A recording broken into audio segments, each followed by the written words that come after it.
Objection! Hello everybody, Zachman18 here, and welcome back to the WTZM TV Channel 18 Superstation. It is Friday, November 8th, 2013, and it is time to continue on with our Let's Play of Phoenix Wright Ace Attorney Dual Destinies on the Nintendo 3DS. And, so just for fun, I thought it would be cool to put on the costumes. Well, I was thinking about doing the costumes for Phoenix Paul. I'm actually going to change my mind now. I wanted to do Athena's outfit just for that case. I know there is a DLC case coming out soon, and I think that's when I'll put on the outfits for Apollo and Phoenix, but I don't know. I hope you guys don't get upset about me not putting on the costumes for the characters, because to be honest, I mean, I think they are very cool. I mean, don't get me wrong, but it's just, I don't know, something I don't want to use in gameplay. So, but maybe I'll show it off in like a weekend celebration segment. So maybe I'll do that. I don't know, but we'll see. I don't know. Should I? No idea. All right, whatever. So we're on the fourth case right now. The Cosmic Turnabout, day 2 of court. I think it's going to all go down in this next part here, so... Uh-oh. I suppose we should reconvene the trial of Solomon Starbuck or something. Objection! Your Honor? Could you please come out from under your bench? There are no more bombs, I promise. Oh yes, my apologies. I'm still a little jumpy when it comes to trials involving bombs. I mean, first the courtroom exploded, and then Mr. Tonate self-destructed. I guess that's one way of describing what happened to Tonate. Anyway, it seems that Mr. Justice was seriously wounded by Mr. Tonate's actions, so you, Mr. Wright, will be taking up the defense. Do you have an understanding of what has happened in the trial so far? Yes, Your Honor. The defense is ready. Alright, you know what? Let's do it then. If I can get him out of the way. I'll put both their costumes on. Because I know you guys have been asking me to do the other ones, so you know what? Why not? So just for this trial day, we'll check out Phoenix's old school, which we already know what it looks like, and we'll have Apollo's street clothes on. So next time we'll see Apollo, we'll take a quick look at that, and then we'll change it back to his outfit. So I think that's what we'll do. Alright. Anyways.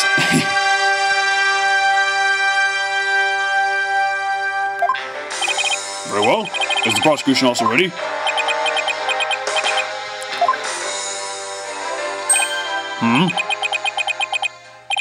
I take it you'd like me to give the opening statement this time? Looks like the judge has become a pretty good mind reader. Well, he's certainly seen more than his fair share of colorful prosecutors. You could say he's something of a veteran of sorts. Let's see. In the previous part of this trial, we learned that the victim, Clay Terran, escaped from Launchpad 1 carrying the defendant, Solomon Starbuck. There were explosions on the second floor of the Space Center, and on the rocket itself. The two astronauts used the Launchpad 1 corridor to reach the boarding lounge. And? How could the victim climb down the ladder if he was carrying the defendant? That was the mystery that needed to be solved. The Mr. Justice proved that the victim was killed in the boarding lounge. Prosecutor Blackbill, were you able to discover any new facts related to this point? Upon further investigation, we discovered an oxygen tank fragment in the lounge. Surprisingly, it would appear that Justice Dona's argument was correct. So that means the testimonies of the first two people on the scene are suspect. Oh, okay, so we can see it right here. Cool. There were two people who claimed to be the first in the scene. Can we truly trust their statements? It doesn't really go well with him in the court, but it does go well with him, you know, for our investigation or something. Let's see. The two people were Detective Candace Arm and Yuri Cosmos, right? You think that one of them might have given a false statement to the police? Yes, it's certainly possible. We might have to do a little more digging. So basically, yeah, it's kind of his old suit, and he doesn't have that little twig on his, or little twirl on his hair at the front. And just as our team was about to cross-examine Detective Arm, the courtroom bombing incident occurred, and the trial was put on hold. That accursed fellow, he killed my witness. He killed Detective Arm. He definitely put the kibosh on anyone asking her about what she saw. Exactly. In other words, the question of who killed the victim in the boarding lounge has once again become the main focus of this trial. It's obvious Prosecutor Blackwell still thinks it was Mr. Starbuck. Fulbright said that Blackwell has a thing against the astronaut. Nevertheless, the defense argues there was a third person in the lounge, and that's who killed the victim. To make such reckless claims in a courtroom takes a bold man, or a stupid one. There was no third person in the boarding lounge, or have you gone dowdy already? Old man. Objection! We'll see who's the dotard after I trounce you with my years of experience, little boy. In any case, Mr. Starbuck claims he saw someone leaving the lounge. Furthermore, a Space Center employee also saw a suspicious figure at the scene. They saw a third person? Yep. I see my sister has been running her mouth. That's right, I almost forgot that Aura is Prosecutor Blackwell's sister.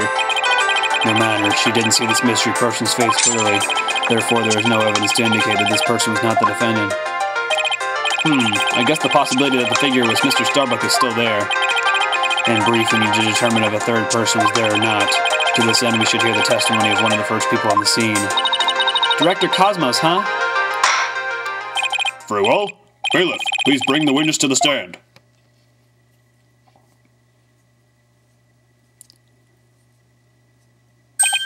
Why, I believe I've seen you before in the newspapers.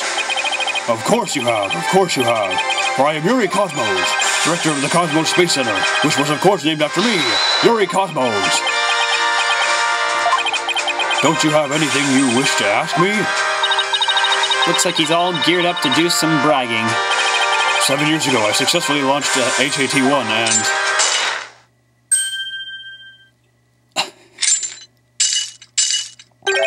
Everyone already knows how brilliant you are.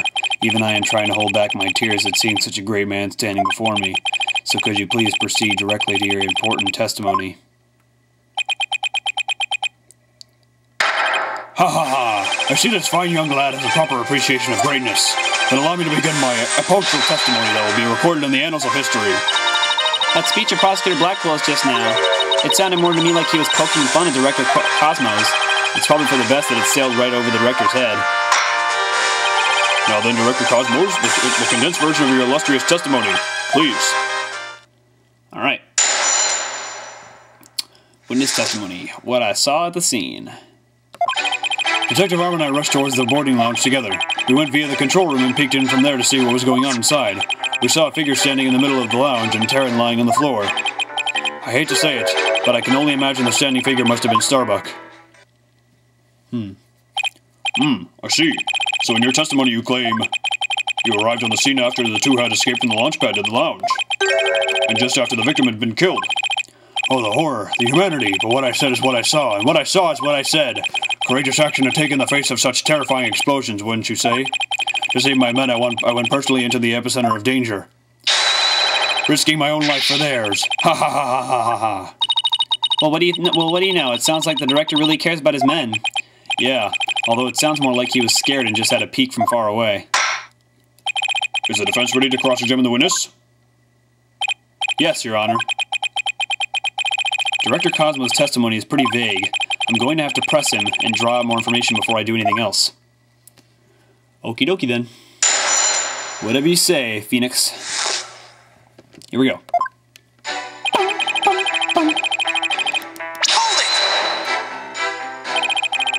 Wait, is that an older voice of Phoenix with the costume on? Where are we coming from? The 6th floor. We were making sure any stragglers made their way to the 4th floor. It was then we heard about Starbuck and Terran and hurried to the 3rd floor lounge. On my galactic scooter here, of course. Why do you keep calling it galactic? Does it have something to do with space? Of course. It's specifically designed to be used on galactic battleships. I see. Then I take it works in 0G too? Sadly, no. With the current state of technology as it is, I'm afraid it would just float about and be galactically useless. Well, that's a galactic bummer. I see. So you rushed to the boarding lounge on your space-age pogo stick, and when you got to the scene, what did you see? That sounds different. His hold it sound. Hold it! Hold it! It sounds more high. Let's see. According to this diagram, you didn't have to go through the control room to get to boarding lounge 1. It looks like you could have gone there from the southern corridor as well. Yes, but in her haste, Detective Arm rushed ahead of me towards the control room. All I could do was merely follow behind her. I see. So we peeked into the boarding lounge from the control room door and...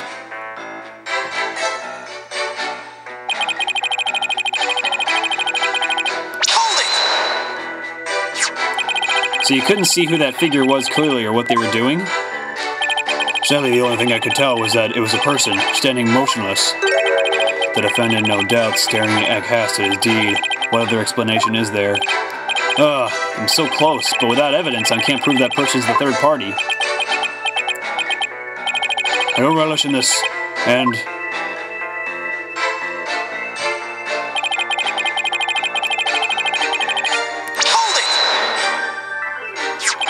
Aura Blackwell also saw a suspicious figure in the lounge, but she gave the statement that it was too dark to see the person's face clearly. Did you see this figure's face clearly? No, not clearly. The lighter they were holding illuminated the area around their feet at the time, but other than that I could see little else. That's why I could see Terran, but I couldn't see who the other person was. So for all you know, it might not have been Mr. Starbuck, isn't that correct? I would like to believe that. Starbuck isn't the type of man who's capable of murder. Objection! When the witness entered the boarding lounge, there was no third person there. Isn't that correct? Great Space Center Director. Yes, that's right. Only Starbuck and Terran were there by that time. After we peeked in, the lounge suddenly went dark and the figure vanished. You mean they disappeared? That's odd. Objection! The reason the figure appeared to vanish is because it was the defendant. When the witnesses weren't looking, he fell to the floor and feigned unconsciousness. Hold on! Director Cosmos, did you ever take your eyes off of the scene? Just for a brief instant, about as long as that takes for a shooting star to go by. If you took your eyes off the scene, then this third person could have escaped during that time. But what escape route could this person have used? The direction opposite the control room, the southern door to the elevators.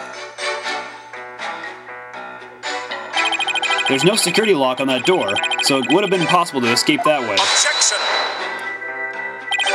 All things are possible, right, Dono? The real question is, do you have any proof? Well...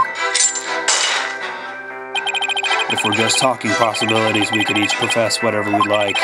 An inmate who used to be a university professor and lunar researcher used to say that there is a kingdom of little green men who live under the surface of the moon. As long as they don't punish us in the name of said moon for what we've done to it. But I say, where's your proof that this quaint kingdom exists? He's calling your theory a work of fiction, boss. And he's right. I don't have any proof yet. Still. The southern door was a possible escape route. I better make a mental note of that. Director Cosmos, may I ask you a question? Yes? Why did you look away from the boarding lounge? Ha ha ha. There's actually another tale of bravery behind the answer to that. It was when Detective Arm saw the figure and raised her gun. Being a great humanitarian protector of mankind, I tried to stop her. What? You're saying Detective Arm raised her gun as soon as she saw the figure? I imagine her instincts as a detective told her they were the killer. I don't know about that. And were you able to prevent Detective Arm from firing her gun? I'm afraid I was too late. I was unable to stop her. She identified herself clearly and then... she fired 2 warning shots at the shadowy figure. This information about Detective Arm's action sounds critically important. Please add it to your testimony. I don't think he knows about the bullet hole, does he? Fired 2 warning shots at the figure. I don't think he knows about what happened, what we found at the scene. So I'm not going to say objection this time. I'll say it after he says it, but I want to see if this objection is different too. Objection! Oh no, it's the same thing. Okay. Objection! Are you sure you were really paying attention to what Detective Arm was doing? You doubt my words that will someday be written down in history books? Somehow I don't think that those exact words will ever be written down in any history books. Mr. Wright, could you please explain yourself so that we can all understand? You say that Detective Arm fired 2 warning shots, and yet only 1 bullet hole was ever found in the scene. What? Only 1 bullet hole means the gun was only fired once. And yet Director Cosmos is saying Detective Arm fired 2 shots. No editor would allow such a glaring contradiction into a history book. Unfortunately for you, the witness's words are true. We confirm that 2 shots were fired from Detective Arm's gun. But there was only 1 bullet hole at the scene. Where did the other bullet hole vanish to? Ah!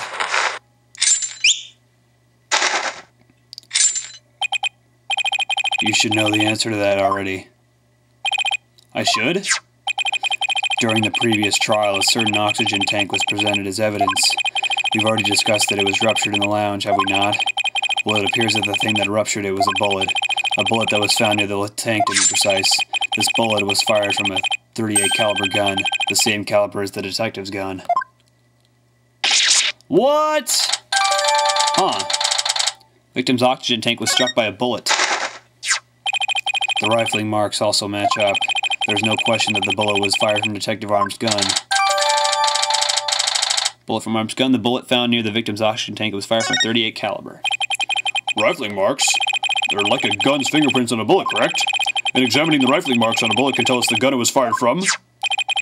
One of the bullets the detective fired found its way into the holographic image display. The other bullet came to a stop near the victim's oxygen tank. The evidence confirms the director's statement that the detective fired 2 shots. My beautiful contradiction. Gone. All gone. So that bullet hole was from a .38 caliber, huh?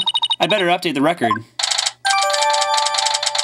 The only bullet hole found in the boarding lounge was made by a bullet fired from a .38 caliber. Very good. Now we know the fate of both of the shots Detective Arm fired. Mr. Wright, does that clear up all of your questions? Detective Arm fired 2 warning shots.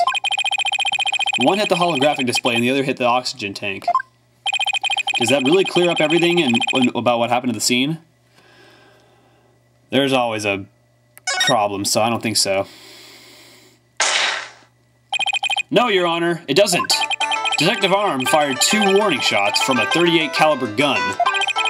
But that doesn't explain the existence of a certain piece of evidence found at the scene, the other bullet that was from the .10 caliber, a piece that points to the existence of a third person. Oh.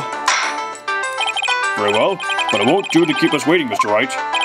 What piece of evidence suggests the possibility of a third person at the scene? The bullet. Take that! And what is this metal pellet supposed to be? Just a little something of a great importance we found at the crime scene, Your Honor. You found it where? In a floor gutter at the crime scene. It looks like the police and prosecution both missed it. Furthermore, this is a .10 caliber bullet, making it much smaller than one of Detective Arm's .38 calibers. Then that means... Exactly. One more person must have been there in the lounge. A third person who had a gun that could fire .10 caliber bullets. Alright.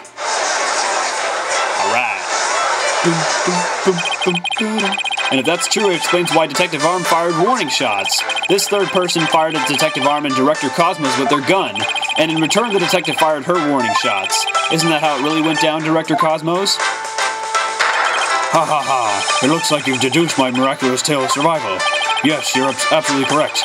The mystery burst and fired upon us. What's this now?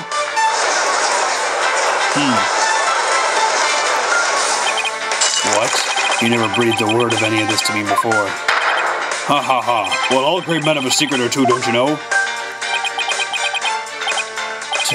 Foolish old geezer. So Director Cosmos really has been hiding the presence of a third person all along? Director Cosmos, I want you to testify to the court about what you really saw. You may be a very great man, but in my courtroom you are just another witness. You won't receive special treatment here. Now please give accurate testimony. Please do. Alright. So now that we have that bullet into play, let's see what we can do with it. Detective Arm and I rushed to the control room together. In the lounge we saw a figure standing in the middle of the room and tearing on the floor. We were still in the control room to the east when the figure fired at us. Wait, so why was it in the gutter and not by the control room? Given that there was no third person in the lounge when the witness entered it, does this mean the person who fired the gun had to have been the defendant? Not necessarily. It's still possible that it was someone else. Most likely, as soon as Detective Arm and Director Cosmos discovered this person, they escaped through the southern door, the one that didn't have a security lock. Objection! Double-edged swords are a tricky lot. Mishandle one and it is you who is cut down. Huh? Your reasoning could apply if Spaceport were the killer as well. Think about it. After being discovered, he could have fired the 10 caliber gun. Detective Arm would have responded by firing 2 warning shots. All he had to do was feign unconsciousness to invent the possibility of a third person. Objection! But Mr. Starbuck didn't have a gun in his possession when he was found by police, nor has a gun been found at the crime scene.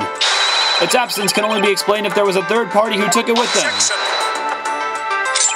Recall the existence of a trash chute in the boarding lounge. The defendant could have simply thrown the gun down the chute. Objection! But you can't deny the possibility of a third person leaving with the weapon. Objection! It's up to you to prove that possibility, and I trust you haven't forgotten that little piece of decisive evidence. What evidence? Why, the detonator switch that was found in Mr. Starbuck's pocket, naturally, so that's where it was. The most compelling evidence of all that tells us he's the culprit. Ah! I did forget all about that. Look, your baldness, how deliciously obvious it is that they locked the evidence to rival mine. Wow, he sliced our third-person theory to ribbons and served it to us just like that. Yes, well, I have a question of my own, actually. That bullet that the mysterious figure shot. What did it hit exactly? It hit me. So does that mean you're a ghost? I was wondering when you would realize it, your baldness. Director Cosmos is an authentic, bona fide ghost. He can even pass through walls. Ah! What? Objection! No. Prosecutor Blackwell, shame on you for teasing the nice old gentleman. Your baldness, it was all in jest. Please show yourself again. Are you sure? In that case, how did you manage to survive being shot, Director Cosmos? Ha ha ha, I'm glad you asked. It was a miracle befitting a great history-making figure such as myself. The bullet hit my glorious Medal of Honor, whereby it ricocheted, thus saving my life. What? That's pretty crazy how that happened. That's very unlikely, but that's unbelievable. I have to check this out. Oh wow, look at that. There's one extra Gyaxa star. The odds are literally astronomical. I guess it really was a miracle. It's beginning to really feel like the Cosmos is watching out for Director Cosmos. But why did you conceal this information, Director Cosmos? A great man such as myself has to hide things on occasion, no matter how much it hurts. It is the plight of the truly great. It may be hard for this generation to understand. I don't know, but it sounds fishy to me. What else is he hiding? Let's just cross-examine him and see what we can find out. Now then, Mr. Wright, your cross-examination, please. This is a pretty easy one, too. Because the bullet was found in the gutter.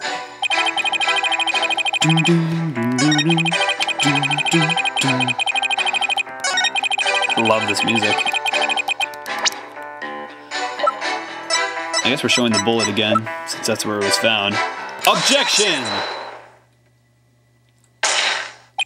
Director Cosmos, I believe you are telling this great court a glorious lie. A great man like me tell a lie? Have you ever heard of such a thing in all of history? My accusation is based on the positions of the people who were in the lounge. According to your testimony, you and Detective Arm were near the control room door, and the mystery figure was standing in the middle of the boarding lounge. If, as you say, the figure fired a gun at you from this position, then the bullet would have traveled in this direction. However, we found the 10 caliber bullet here. Oh. This trajectory and where the bullet was actually found contradict each other. Director Cosmos, where were you really when you were being shot at? Ah! Holy crap. Ladies and gentlemen, I present to you the human merry-go-round.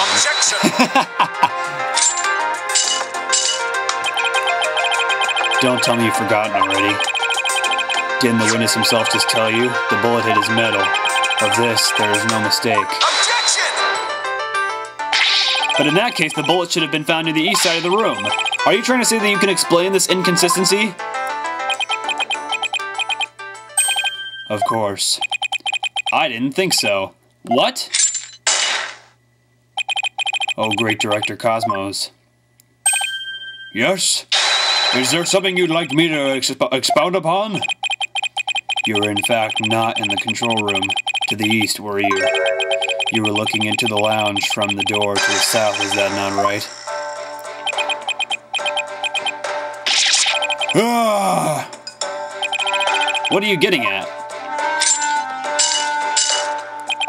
Use your own brain. Your head must have some use other than housing that bird's nest. Bird's nest? Why does everyone pick on my hair? Director Cosmos and the detective witnessed the scene from the southern door. The killer fired at them there, and that is why the bullet was found in the south. Ah, that makes some sense, actually. Also, the witness being at the southern door is rather favorable for the prosecution. Huh? I've got a bad feeling about this. How about it, Director, if you don't tell the truth this time? Uh-oh. Yikes! His handcuffs! You will become but rust upon my sword. I relish the chance to cut down a great man. Alright, I'll tell the truth, just put your sword away. You are correct. I, the great Yuri Cosmos, was looking into the room from the southern door. What? That's the complete opposite of all the testimony he's given so far. And now you have lost your possibility that a third person was in the room. I have? How? The director and the detective were near the southern door, meaning the killer couldn't have escaped through the air. The western door required print recognition. The corridor beyond was filled with smoke.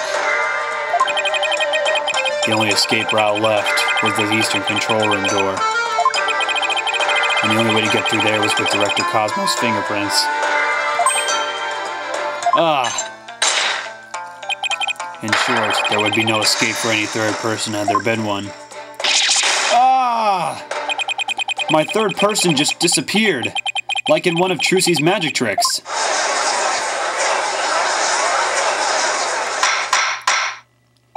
Order! Order in the court! Director Cosmos, why did you tell such an outrageous lie? You were covering for the defendant. Isn't that right? Yes, it was all for the love of my men. If I said I was in the eastern control room, it would mean the culprit could have escaped through the southern door. It would have meant that there could have been a third person. All I wanted to do was protect Starbuck. I said I was in the control room to invent an escape route for a third person. What a convoluted lie. Was he really covering for the defendant? It looks like we've come to a conclusion. That the defense's argument the possibility of a third person has crumbled. No! It's over. Yikes, the judge is about to hand down his verdict. Think, Phoenix. Think. This is the perfect time to try and turn my thinking around. If a third person had no way of escaping the scene, then what if one of the people at the scene was this third person? Wait, what if the whole premise is all wrong? Director Cosmos said that he and Detective Arm rushed to the scene together, but what if that premise isn't true? What if one of them reached the scene before the other one? And if that person entered the lounge, then they would be the third person. The defendant is the only one who could have killed the victim and shot at the director. There doesn't appear to be any room for argument against these claims. I will now render my verdict. Objection! Booyah! Please wait, Your Honor. There is still one possibility. Oh, this had better be good, Mr. Wright. There is one and only one person who could have escaped from the scene, and that person would be the first person who arrived in the scene. Then upon entering the boarding lounge, the second person to arrive came via the southern door. That's why the first person fled from the room, using an escape route that was accessible only to them. Very well, let's hear more about this theory. Who is this one person who could have escaped from the boarding lounge? Let's see here. I would think it's the person who we have on the witness stand right now, and that's Mr. Cosmos. Take that! What? But that's... Mr. Wright, what are you claiming here? Of all the people who were at the scene, only the witness could have escaped. The director is the only one with the authority to open the control room door, after all. But that means... Exactly. The true identity of the third person is our current witness, Director Yuri Cosmos. Ah! What? What? Dun, dun, dun, dun, dun, dun, dun, dun. Order! Order in the court, I say! Mr. Wright, you will explain yourself in more detail. I assert that Director Cosmos arrived at the scene before Detective Arm and entered the boarding lounge alone. Detective Arm arrived after that and saw a suspicious figure who was actually Director Cosmos standing in the lounge. And that's why she fired those 2 warning shots. Ah! I've been hit on the starboard side. Captain Wright, it's a direct hit on the enemy ship, sir. A magnificent shot. Warning shots fired from the enemy ship. Prepare to intercept. Cosmos, you have told a lie in this court once again. I've been hit on the port side. The enemy has called in reinforcements. Earth to Cosmos Control Center, requesting permission to ask that you return to reality. But my ship will not go down to anything less than the ultimate weapon of evidence. Objection! But I do have evidence. In fact, you could say that your battleship bears its scar. Ah! If Director Cosmos is the third person or a Blackwell saw, this third person fired a Detective Arm and Director Cosmos with their gun, and in return the detective fired her warning shots. Isn't that how it really went down, Director Cosmos? Ha ha ha! It looks like you've deduced my miraculous tale of survival. Yes, you're absolutely correct. The mystery person fired upon us. Director Cosmos must have been the one who fired the 10 caliber gun. When Detective Arm discovered him in the lounge, it only makes sense that he would have turned and shot at her. Therefore, the evidence on the director's body is of a different kind of relevance than before. Once we compare it against another piece of evidence, the mark that you received from the third party will be all the proof we need to prove that you were the one there in the lounge. Brace for further impact. Comparison against this piece of evidence will prove that you were the one in the lounge. The only thing we can compare is the other bullet. Take that! The 38 caliber bullet found on the floor at the scene didn't hit the oxygen tank. It hit Director Cosmos' metal. If we have that ricochet mark on the metal analyzed, I'm sure the caliber will match up. And if that mark proves to be from a 38 caliber bullet, it will prove that you are the third person we've been looking for. Ah! The bridge is destroyed, losing altitude. All hands abandon ship. If that's true, then what about the bullet that hit the oxygen tank? It was the 10 caliber bullet. In other words, it was the bullet fired by Yuri Cosmos. Isn't that right, Director? No, you've got it all wrong. What? The engines have started again. It's a miracle. I'm not going down yet. Witness, stop this at once and confess the truth. If you don't want the history books to say that a great man was a great liar, then accept your fate and tell the truth. Are you giving me orders? Me, the great director of the Cosmos Space Center? But the cosmos revolves around me!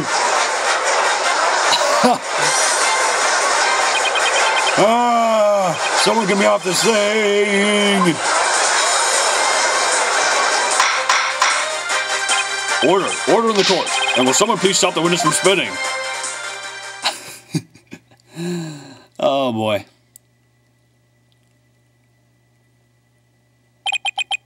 Phew. Thank goodness we were able to stop him from spinning off the face of the earth. While he was twirling, I took the liberty of running analysis on the mark on the metal. It was made by a 38 caliber bullet, matching it with the size of Detective Arm's firearm. Are you ready to confess the truth, witness? No, you've got it all wrong. This is just a misunderstanding.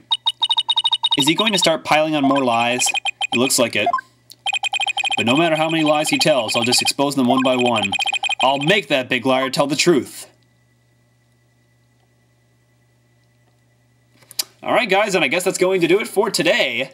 For Phoenix Wright, Ace Attorney, Dual Destinies, we'll go ahead and save our game. Kind of a short part today, but either way, we're getting a lot of information about this, and it looks like we'll be finishing the case tomorrow, hopefully. So it looks like it's all leading to Cosmos, so let's see if we can try to prove him guilty in the next part, unless something crazy happens, because you guys have been saying a lot of crazy stuff is been happening so in the comments. So I appreciate all your guys' support. And actually, I do want to mention that I do want to thank you guys for watching, for all the views on these videos. I've actually been getting a lot of views on these. In fact, while I changed these guys' costumes back to normal, it was cool seeing them in their outfits. We got to see Apollo in a little bit in his street clothes, so that's cool. Just really quickly, let's see how many views I've gotten from these, because it's really been a lot here. Yeah, I've been getting 300 views on each of these parts, so thank you guys so much for watching these. Oh my gosh, this is just insane. My first part is 1,707 views. That is just insane. And then 746, 749. So I mean, just lots of them in the hundreds. Like in some of them in the low hundreds, mid hundreds, and high hundreds. And the first part was past 1,000. So thank you guys so much. I mean, I've been getting a lot of really awesome comments from you guys, from other users too, who are Phoenix Wright fans, saying that this is one of the best walkthroughs that or playthroughs that they've seen for Phoenix Wright. So thank you guys so much. I really appreciate all the wonderful comments you guys have been giving. So keep them coming. It helps me out a lot. Thanks everyone for watching. Part number 13, I believe. Let me check my thing here since I'm already on here. This is part number 13 of Phoenix Wright Ace Attorney Dual Destinies. Tomorrow we'll be hopefully finishing up the 4th case. I'm Zachman18, and as always, I will see you guys in my next video. Coming soon. Objection!